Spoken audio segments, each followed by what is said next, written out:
오늘 저는 하나님께 가까이 함이 내게 복이라 라는 제목으로 같이 말씀 나누도록 하겠습니다. 우리 제목을 한 번만 읽어볼까요? 시작. 하나님께 가까이 함이 내게 복이라. 이 7편 73편은 참 재밌습니다. 다윗과 솔로몬의 시에 이어서 아삽이라고 하는 하나님의 사람이 시를 적기 이제 시작합니다. 먼저 오늘 시편 73편 말씀 나누기 전에 우리 성도님들은 그런 의문을 가져본 적 없으신가요? 우리가 예수 열심히 믿고 예배도 열심히 드린단 말이에요. 헌금도 하고 11조도 하고 삶을 드리는데, 아니 예수 안 믿는 사람들이 더 잘 돼요. 이 불의한 사람들이 형통하는 것 같고, 물질이면 물질, 열심히 기도해서 집 한 채 사기도 어려운데 이 악인들은요 거짓말하고 권모술수하고 때로는 사기도 치면서 집 두 채 세 채 사는 거 보면은 이게 도대체 내가 예수 믿는 게 맞는가 라는 질문이 들 때도 있습니다. 성경에 보면은 예레미야 선지자가 이렇게 질문을 달아요. 12장 1절에 쉬운 성경 한번 읽어드릴게요. 주님, 제가 주님과 변론할 때마다 언제나 주님이 옳으셨습니다. 그러므로 주님께 공정성 문제 한 가지를 여쭙겠습니다. 어찌하여 악인들이 형통하며 배신자들이 모두 잘되기만 합니까? 라고 질문을 합니다. 만약에 이런 얘기를 초신자라든가 이제 막 예수 그리스도를 믿은 사람이 우리에게 질문을 한다면 우리가 어떻게 대답을 해야 될까요? 오늘 본문에 보면은 사실은 이 아삽이라고 하는 사람이 젊은이들 말로 열받은 거예요. 이 세상에 보면 불공정하다라는 거거든요. 악인들이 또 잘 되고 이 사실은 굉장히 이 마음이 위축될 때가 많다라는 겁니다. 구체적으로 어떻게 악인들이 잘 되는가? 악인들이 번영하고 형통한다라는 거예요. 본문 3절 4절을 쉬운 성경으로 제가 한번 읽어드릴게요. 이렇게 적혀져 있어요. 왜냐하면요, 악한 사람들이 잘 사는 것을 보고 나는 그런 교만한 사람들에게 질투감을 느낍니다. 4절 같이 읽어볼까요? 시작. 그들은 마음에 갈등도 없고 몸은 건강하고 강합니다. 그들에게는 우리가 겪는 어려움이 없고 다른 사람들처럼 불행한 일들도 일어나지 않습니다. 이야, 이거 보니까 내가 질투할 정도로 그들이 잘 되고 심지어 몸도 건강합니다. 이단 보세요. 이단 괴수들 치고 일찍 죽은 사람 없습니다. 오랫동안 살고요. 또 이단들의 특징들이 그 사람들이 섬기는 게 아니죠. 그 사람들이 거의 지배하는 이런 종교 집단에 수많은 사람들이 몰립니다. 오래 살고. 이거 참 비양심적인 사람들이 더 잘 되고 겸손한 사람들보다 오만불손한 사람들이 잘 되고 그야말로 승승장구하는 거예요. 천하태평이라는 것입니다. 두 번째, 이 악인들이요 교만한데 권력을 갖고 있습니다. 6절과 9절 말씀을 제가 한번 쉬운 성경으로 읽어드릴게요. 그러므로 그들은 교만을 목걸이로 삼고 폭력을 옷으로 입고 있습니다. 그들의 굳어진 가슴에는요 악한 생각이 들어있으며 교만한 생각은 끝이 없어요. 8절 같이 볼까요? 시작. 그들은 다른 사람들을 헐뜯고 악한 말을 하며 거만한 태도로 남을 위협하기도 합니다. 입으로는 하늘을 대적하고 혀로는 땅을 두루다니며 악한 말을 내뱉습니다. 이렇게 교만하고 악한 자들이 권력까지 갖고 있으니 참 너무나 힘들다라는 것입니다.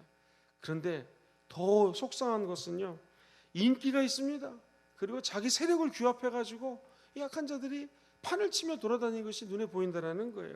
10절과 11절 역시 쉬운 성경이 번역이 잘 되어 있습니다.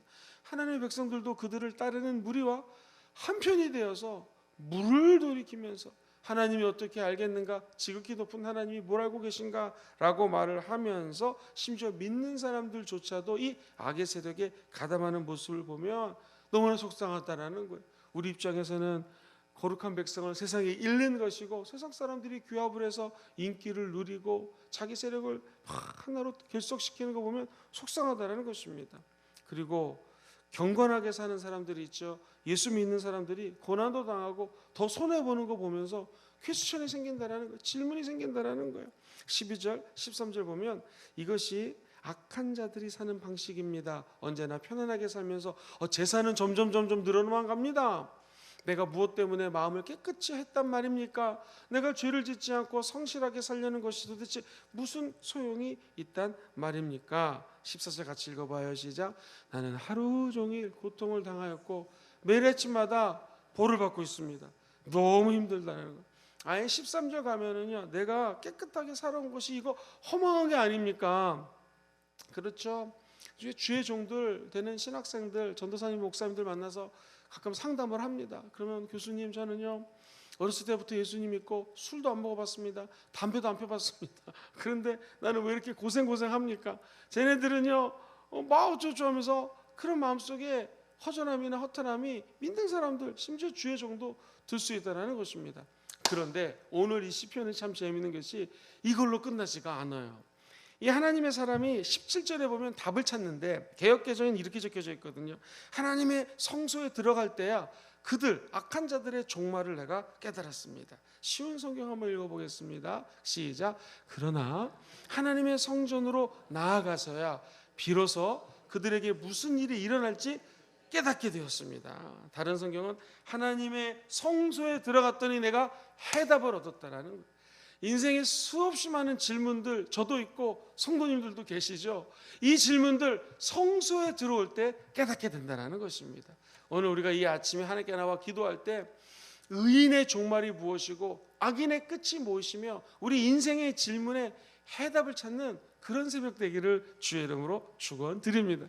가만히 읽어보니까 이 악인들이 활개를 치고 잘 되는 것 같은데 의인에게는 희망이 있다는 거예요. 지금까지 악인의 고뇌에 대해서 얘기를 했다면 의인의 희망은 도대체 무엇인가? 저와 우리 성도님처럼 의인의 이 고뇌, 우리가 갖고 있는 악인 때문에 또는 믿지 않는 자들이 판을 치는 것 때문에 고뇌 속에 살았다면 이제 우리 희망은 무엇인가요? 역시 네 가지로 정리를 하겠습니다. 첫 번째 한번 따라해볼까요? 하나님이 나를 붙들어 주십니다. 시작. 하나님이 나를 붙들어 주십니다. 우리 의인은요 하나님이 붙들어 주시는 거예요. 오늘 성경 28절에 보니 이렇게 적혀져 있어요. 같이 천천히 읽어봅시다. 시작. 하나님께 가까이함이 내게 복이라. 내가 주 야훼를 나의 피난처로 삼아 주의 모든 행적을 어떻게 해요? 전파합니다. 내가 하나님께 가까이 가는 것이 복입니다. 성소에 나와서 답을 얻는다는 것은 하나님께 가까이 나왔다는 것이거든요. 저와 여러분들이 천국 가는 날까지 이 복을 놓지 않게 되기를 주의 이름으로 축원드립니다. 그러면서 오늘 23절 말씀 아주 중요한 말씀입니다. 개역개정으로 읽어봅니다. 시작.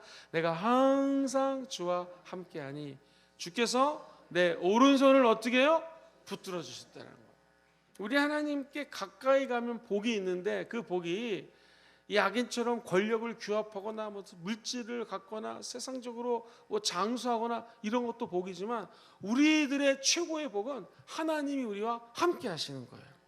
하나님의 아들 예수가 이 땅에 오셔서 임마누엘 해주셔서 우리 성도님들과 좌로나 우로나 치우치지 않고 넘어질 때마다 그의 의로운 오른손으로 저와 여러분들의 오른손을 붙들어 주신다라는 거예요.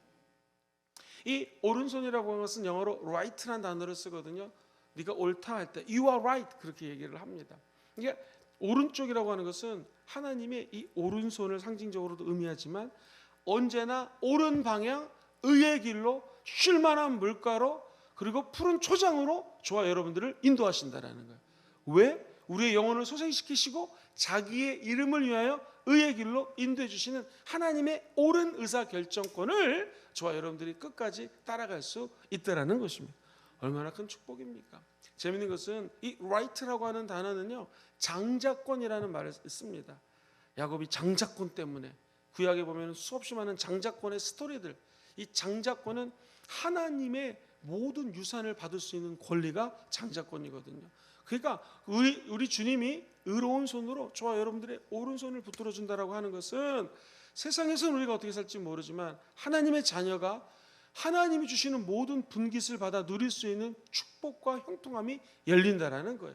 그래서 복 중에 제일 큰 복은 하나님이 함께 하셔서 우리의 오른손을 붙잡아 주시고 항상 옳은 길로 인도해 주시고 장자권을 회복시켜 주신다는 축복의 메시지가 이 23절에 담겨져 있는 것입니다. 한 걸음 더 나아가서 우리 예수 믿는 사람들은요 한번 따라해 보시죠. 하나님이 우리를 인도해 주십니다. 시작. 하나님이 우리를 인도해 주십니다. 하나님이 인도를 해주시는데 영광의 정상으로 인도해 주신다고 약속해 주셔요. 24절 큰 소리로 같이 읽어볼게요. 시작. 주의 교훈으로 나를 인도하시고 후에는 영광으로 나를 영접하신다는 하나님의 말씀으로 저와 여러분들을 한 걸음 한 걸음 인도해 주신다는 거예요.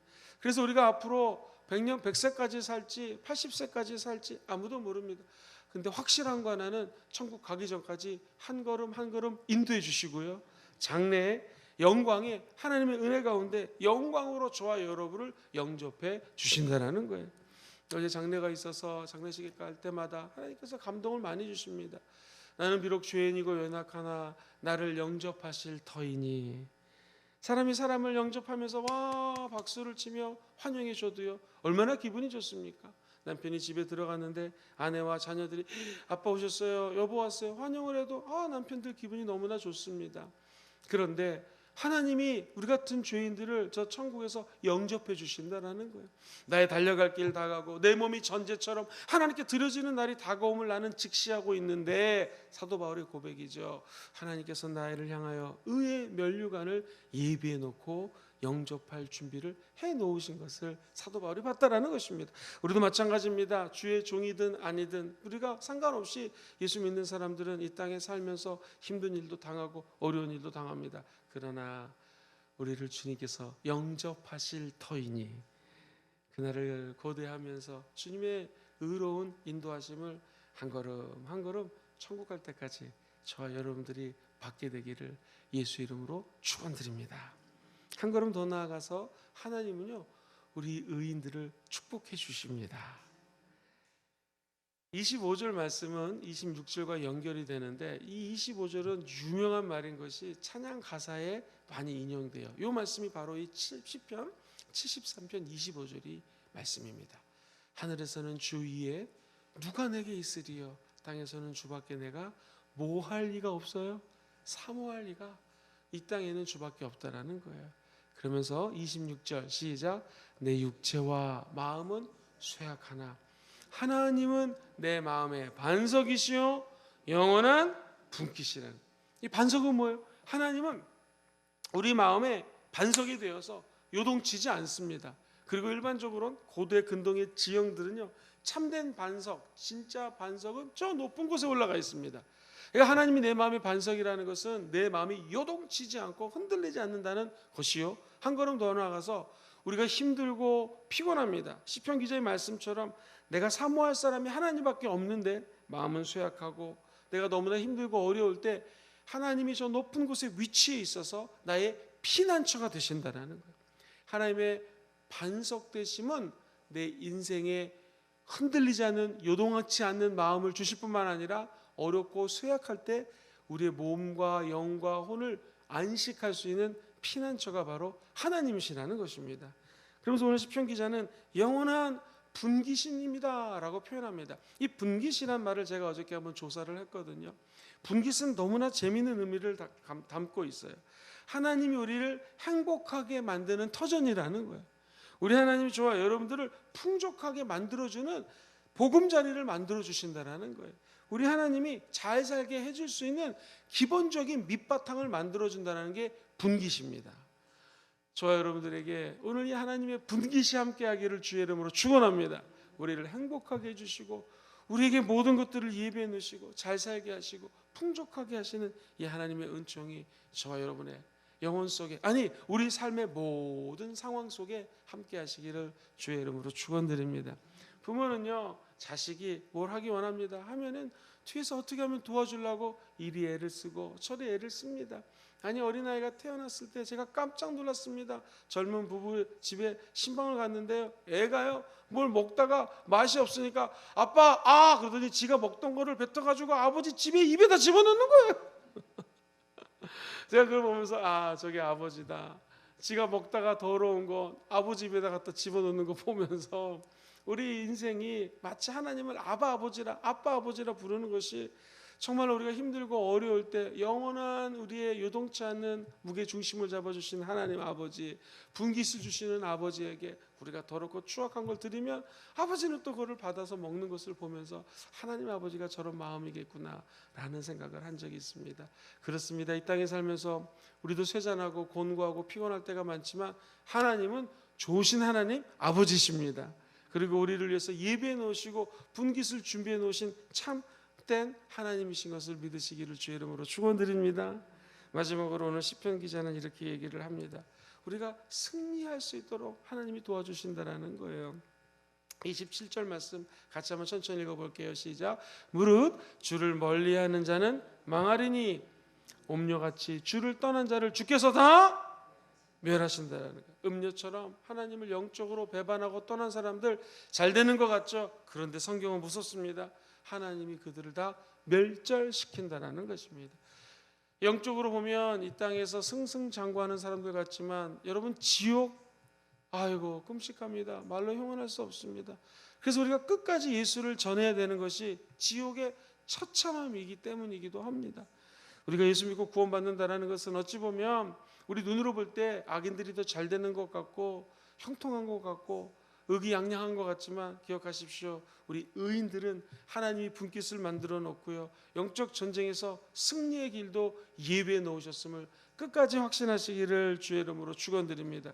그러면서 오늘 그 길은 시편 73편의 마지막은 28절로 마무리가 됩니다. 한 번 더 큰 소리로 읽어보죠. 시작. 하나님께 가까이함이 내게 복이라. 내가 주 야훼를 나의 피난처로 삼아 주의 모든 행적을 어떻게 해요? 전파한다는 거예요. 하나님을 가까이 하는 것이 복인 걸 믿으십니까? 그럼 저와 여러분들은 하나님을 가까이 하시고 이 세상에 어떤 것도 피난처가 없습니다. 하나님이 우리의 피난처십니다. 우리가 해야 될 일은 무엇입니까? 우리 주님을 피난처로 삼아 주의 행적을 전파하는 하나님의 참된 자녀들 되시기를 우리 주 예수님의 이름으로 축원드립니다. 말씀을 정리합니다. 우리 의인들도 고뇌가 있습니다. 고뇌 중에서 진짜 힘들고 어려운 것은 시인 아삽처럼 예수 믿지 않는 사람들이 너무나 잘 되는 거예요. 의기양양합니다. 물질도 풍요롭습니다. 손대는 것마다 잘 됩니다. 번영하고 형통합니다. 교만한데 권력까지 쥐고 있습니다. 안타까운 것은 인기가 많은데 믿는 사람까지 귀 앞에서 자기 편 만들어 버립니다. 근데 우리 예수 믿는 사람들은 항상 고난당하는 것 같고 때로는 손해보는 것 같아요. 그러나 저 여러분들에게 희망이 있습니다. 그것을 한번 따라해 볼까요? 붙들어 주심, 인도해 주심, 축복해 주심. 제일 중요한 것, 끝까지 하나님과 함께한 자는 승리할 지어다. 이 확신 가지고 나가서 오늘 하루도 우리 영원한 피난처 되시는 하나님께 가까이만 하면 복을 주시는 아버지를 의지하고 사시기를 우리 주 예수 이름으로 간절히 축원드립니다.